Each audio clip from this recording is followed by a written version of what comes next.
La marche verte est l'un des plus grands événements qui ont marqué le XXe siècle. La marche verte est une illustration magistrale de la force de l'action pacifique et civilisée. La marche verte a été imaginée et organisée grâce au génie du roi Hassan II.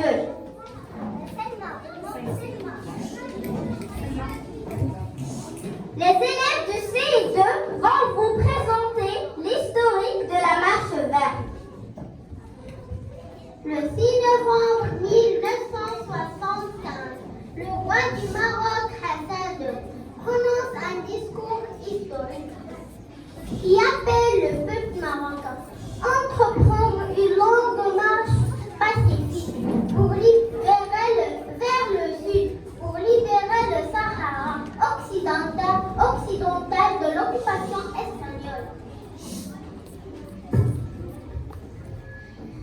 C'est la marche verte, un événement sans précédent dans l'histoire du XXe siècle, qui va rassembler 350 000 volontaires de tout le pays et mettra fin au joug espagnol sans le recours à la violence. Le Sahara occidental devient une colonie espagnole dès la fin du XIXe siècle.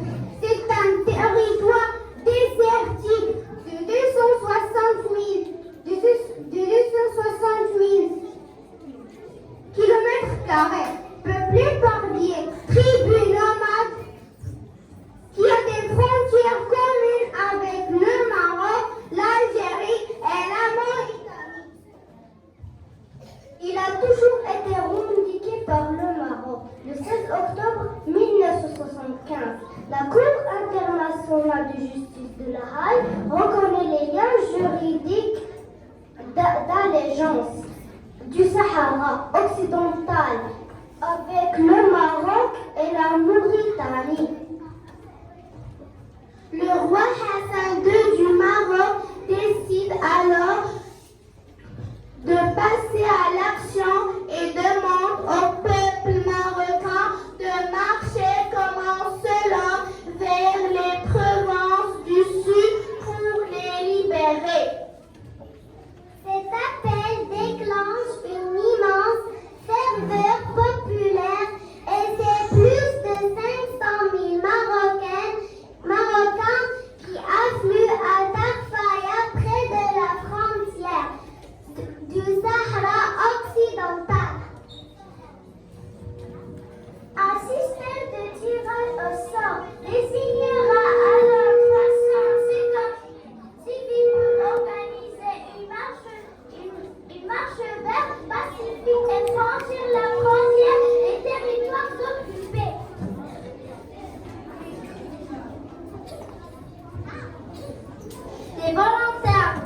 Les volontaires brandissent le drapeau marocain et le Coran pour marquer leurs revendications territoriales. L'événement marque les esprits. On parle d'un coup de génie politique de la part du roi Hassan II. L'Espagne signe les accords de Madrid et le territoire est partagé entre le Maroc et la Mauritanie.